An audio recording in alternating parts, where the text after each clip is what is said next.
ఆంధ్రప్రదేశ్లో ఎన్నికల కోసం ఢిల్లీ నుంచి స్పెషల్ టీం రాబోతున్నారా? స్పెషల్ టీం రాకతో జగన్మోహన్ రెడ్డిలో అలజడి మొదలు కాబోతోందా అంటే అవునని సమాధానం ఇస్తున్నారు కొంతమంది రాజకీయ విశ్లేషకులు. ఇక ఇదే అంశానికి సంబంధించి మనతో మాట్లాడేందుకు ప్రముఖ సీనియర్ జర్నలిస్ట్ దుర్గా కుమార్ గారు మనతో ఉన్నారు. సార్తో మాట్లాడదాం. సార్ నమస్తే. సార్ నమస్కారం. కృష్ణ గారు, మన వీక్షకులు కూడా నమస్కారం. సార్, ఆంధ్రప్రదేశ్లో ఎన్నికల కోసం ఢిల్లీ నుంచి ఒక స్పెషల్ టీం రాబోతోందని, ఢిల్లీ నుంచి రాబోతున్నటువంటి స్పెషల్ టీం రాకతో జగన్మోహన్ రెడ్డిలో అలజడి మొదలు కాబోతోంది అంటూ కూడా ఒక వార్త ఇప్పుడు సోషల్ మీడియాలో చక్కర్లు కొడుతూ ఉంది. ఏంటి సార్, ఆ వార్తలో వాస్తవం ఉందా? వాస్తవం ఉంటుంది ఏంటండి, ఖచ్చితంగా ఉంది. స్పెషల్ టీం ఎవరెవరు వస్తున్నారు సార్? స్పెషల్ టీం ఒక ముగ్గురు అండి. ఒక retired IAS officer, senior most IAS, senior most IPS, senior most IRS. అంటే మూడు రకాలుగా వాళ్ళు అబ్జర్వర్గా పనిచేస్తారు. ఐఏఎస్ ఏమో జనరల్ అడ్మినిస్ట్రేషన్ చూస్తాడు, ఏం జరుగుతుందని. తర్వాత వచ్చేసి ఈ ఐపీఎస్ ఏమో ప్రత్యేక పోలీసు పరిశీలకుడుగా ఉంటాడు. ఐఆర్ఎస్ నీనా నిగమ్ అని 1983 బ్యాచ్ అమ్మాయి, ఆమెమో ప్రత్యేక వ్యయ పరిశీలకురాలుగా ఉంటుంది. అట్లాగే ఐపీఎస్ ఆఫీసర్ వచ్చేసి దీపక్ మిశ్రా, ఈయన 1984 బ్యాచ్ రిటైర్డ్. ఆయన కూడా 1987 బ్యాచ్ అయిన రామ్మోహన్ మిశ్రా ఐఏఎస్. ఈయన ఏంటంటే ఎన్నికల సాధారణ నిర్వహణ పరిశీలకుడుగా చూస్తూ ఉంటారు వాళ్ళు. అందరు కలెక్టర్స్ మీద, అందరు రిటర్నింగ్ ఆఫీసర్ల మీద ఏం జరుగుతుంది, వీళ్ళు ఏమన్నా స్పెషల్ ఫేవర్స్ ఎవరికైనా చేస్తున్నారా అని. తర్వాత పోలీసింగ్ మొన్నట్లాగా మొన్న ప్రజాగళంలో ప్రధానమంత్రి పాల్గొన్న సభలో వైఫల్యం చెందినట్టుగా పోలీసు విభాగం ఏమన్నా పరోక్షంగా ఎవరికన్నా సహకరిస్తుందా ఏంటి అనే విషయాల మీద చూస్తున్నారు. ఆయన చూస్తారు. ఆయన పేరు మిశ్రా, దీపక్ మిశ్రా గారు. తర్వాత వచ్చేసి ఈమె నీనా నిగమ్ గారు వ్యయ పరిశీలకులు. అంటే వాళ్ళు పెట్టే ఖర్చు ఎలా పెడతారంటే ప్రొఫెషన్ టైప్లో పెడతారండి. ఎన్ని ప్రొఫెషన్ చేస్తున్నారు, ఎన్ని వెహికల్స్ పార్టిసిపేట్ చేస్తున్నాయి, ఎంతమంది జనం పార్టిసిపేట్ చేస్తున్నారు, వాళ్ళకి లంచ్ ఎంత అవుతుంది, టిఫిన్ ఎంత అవుతుంది, భోజనం ఎంత అవుతుంది, తర్వాత ఈ పెట్రోల్ ఖర్చులు ఎంత అవుతాయి, తర్వాత వాటి అద్దెలు ఎంత అవుతాయి, బ్యానర్స్ని, ఫ్లెక్సీస్, వీటి మీద ప్రతి దాని మీద నిఘా ఉంటుందండి. ఎక్కడెక్కడ పెడుతున్నారు, ఎన్ని పెడుతున్నారు, అంటే ఈ ఎన్నికల ప్రచార సామాగ్రి మీద పెట్టే ఖర్చులు అన్నీ కూడా పరిశీలిస్తూ ఉంటారు. అవన్నీ కూడా వాళ్ళు రాస్తారు విత్ ప్రూఫ్. వాళ్ళ పక్కన వీళ్ళు ఉంటారండి, వీడియోగ్రాఫర్స్ ఉంటారు. మొత్తం వీడియోగ్రఫీ చేస్తారు. వాళ్ళు బయలుదేరిన దగ్గర నుంచి వాళ్ళు అబ్జర్వ్ చేసిన ప్రతిదీ. అలాగే ఎక్కడన్నా లా అండ్ ఆర్డర్కి సంబంధించి పోలీస్ వైఫల్యాలనేమో ఆయన దీపక్ మిశ్రా గారు ఇతను ఉంటాడు, వీడియోగ్రాఫరు, ఆయన తీస్తాడు. తర్వాత రామ్మోహన్ మిశ్రా కూడా ఉంటారు. వీళ్ళంతా కూడా వీడియోగ్రాఫ్తో సహా విత్ ప్రూఫ్స్. రేపు ఎవరు కూడా ప్రశ్నించడానికి వీలు లేనట్టుగా ప్రభుత్వం అయిన లోపాలు చేస్తే కూడా వాళ్ళ పార్టీ వాళ్ళకి ఎక్కువ ప్రాముఖ్యత ఇచ్చి ఇవన్నీ పెట్టి చేసి మిగిలిన వాళ్ళ పీకేస్తూ ఉంటారు చూసారు అకృత్యాలు. ఇవన్నీ కూడా నోట్ అవుతూ ఉంటాయి. అటు పోలీసు పరిశీలకుడు, అటు సాధారణ పరిపాలనా పరిశీలకుడు దగ్గర అవుతుంది. ఈమె స్పెషల్గా ఎక్స్పెన్సెస్ మీద పెడతారు వీళ్ళు. ఇంకోటి ఏంటంటే వీళ్ళు మనీ తీసుకెళ్తూ ఉంటారు చూసారా, వాటికి సంబంధించిన ఇంటెలిజెన్స్, ఎవరెక్కడ డ్రా చేస్తున్నారు, ఇవన్నీ కూడా సైలెంట్గా గమనిస్తారు. ఆమె ఐఆర్ఎస్ ఆఫీసర్ డాక్కన్తో చూస్తారు. ఎక్కడిపై ట్రాన్సాక్షన్ అయితే ఎక్కడ దాకా వెళ్తుంది ఈ మనీ, అంటే ఫొరెన్సిక్ ఆడిటింగ్ అంటారు చూసారా, అలా ఈ డబ్బు ఎటు వెళ్తుంది అనేది కూడా పోలీసులకు వాళ్ళు ఇంటిస్తారు. ఇదిగో ఇక్కడ పలానా సాటి నుంచి ఇదిగో ఇక్కడ డబ్బు కదులుతుంది, ఇట్లా మరలిస్తున్నారు అన్నీ చెప్తారండి. దాంతో వాళ్ళు వెళ్ళి పట్టుకుంటారు. అట్లా బాగా నిఘా ఉంటుంది. తర్వాత ఇప్పుడు ఐఏఎస్లు గతంలో లాగా మస్కా కొట్టే పరిస్థితి ఉండదండి. మీ దగ్గర దొంగ ఇసుక రవాణా అవుతుందంటే అవట్లా లేదు, మా దగ్గర రీచ్లు లేవని కార్బన్ కాపీగా పంపించారు చూసారా, మొత్తం జిల్లాల కలెక్టర్లు అందరూ ఒకే మ్యాటర్ని.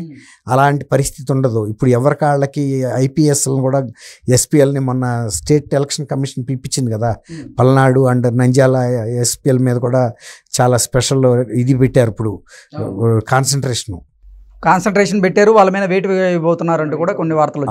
అవును ఇవన్నీ జరుగుతాయి. సో సార్, ఎన్నికల నిబంధనలను ఎవరైతే ఉల్లంఘిస్తారో వాళ్ళ మీద ఈ ముగ్గురు అధికారులు కూడా కఠినమైనటువంటి చర్యలు తీసుకునే అవకాశం కనపడుతుందా?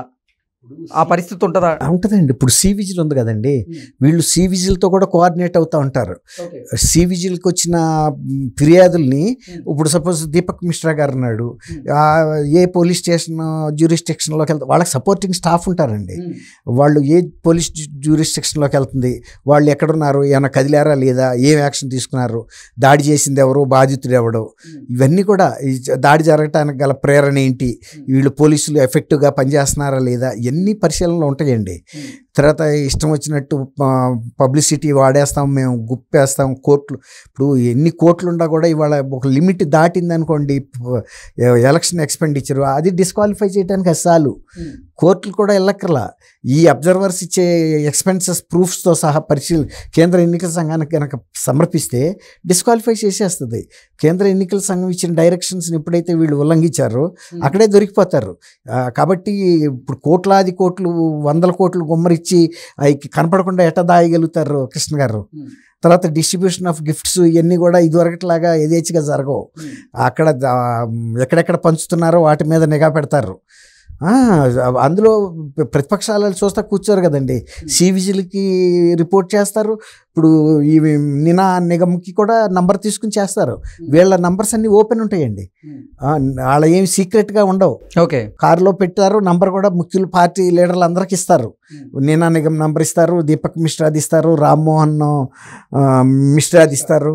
వీళ్ళందరూ ఉంటాయి ఓపెన్గా. ఏ పార్టీ వాళ్ళైనా కూడా వెళ్ళి కలవచ్చు, మాట్లాడవచ్చు.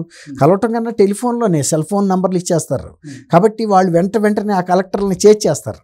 ఓకే, అది కాబట్టి ఇదివరకటంతా ఏంటి సార్ ఈ ముగ్గురు ఆఫీసర్ల రాకతో తాడేపల్లి ప్యాలెస్లో జగన్మోహన్ రెడ్డిలో అలజడ మొదలు కాబోతోంది.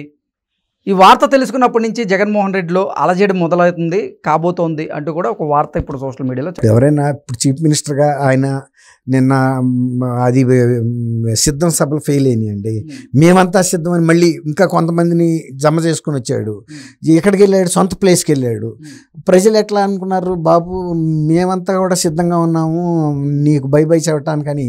నిన్న పులివెందుల్లో ఏమన్నా జనం అండి ఏమన్నా ఉందా? ఎవడవుతాడు? ఎట్ట వస్తారండి జనం? ఇప్పుడు నువ్వు ఏదైనా పరిపాలనలో ఆ ప్రాంతానికి ఏదైనా చేస్తే వస్తారు. లేదు నువ్వు కనీసం కొంతమందికైనా ఏదైనా ఒక ఆదరణ చూపితే వస్తారు. నువ్వు నా డబ్బును చూసి, నా ముఖ్యమంత్రి పదం చూసి రావాలంటే ఎవడొస్తాడు?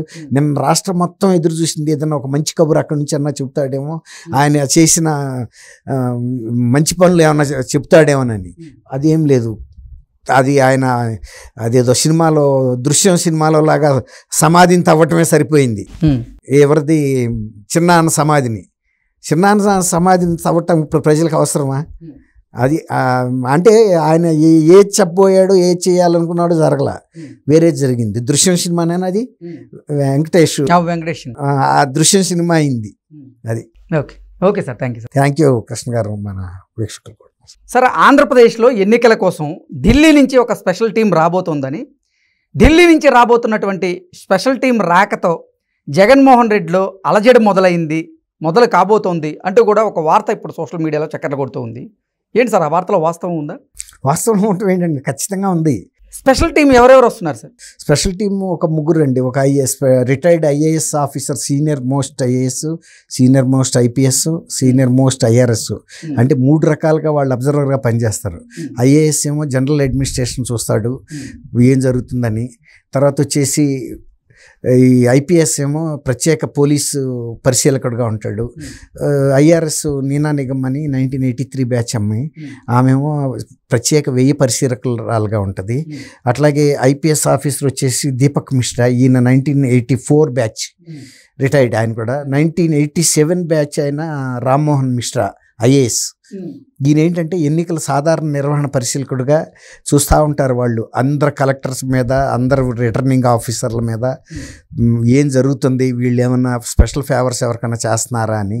తర్వాత పోలీసింగ్ మొన్నట్లాగా మొన్న ప్రజాగళంలో ప్రధానమంత్రి పాల్గొన్న సభలో వైఫల్యం చెందినట్టుగా పోలీసు విభాగం ఏమన్నా పరోక్షంగా ఎవరికన్నా సహకరిస్తుందా ఏంటి అనే విషయాల మీద ఆయన చూస్తారు. ఆయన పేరు మిశ్రా, దీపక్ మిశ్రా గారు. తర్వాత వచ్చేసి ఈమె నీనా నిగమ్ గారు 1000 పరిశీలకులు. అంటే వాళ్ళు పెట్టే ఖర్చు ఎలా పెడతారంటే ప్రొఫెషన్ టైప్లో పెడతారండి.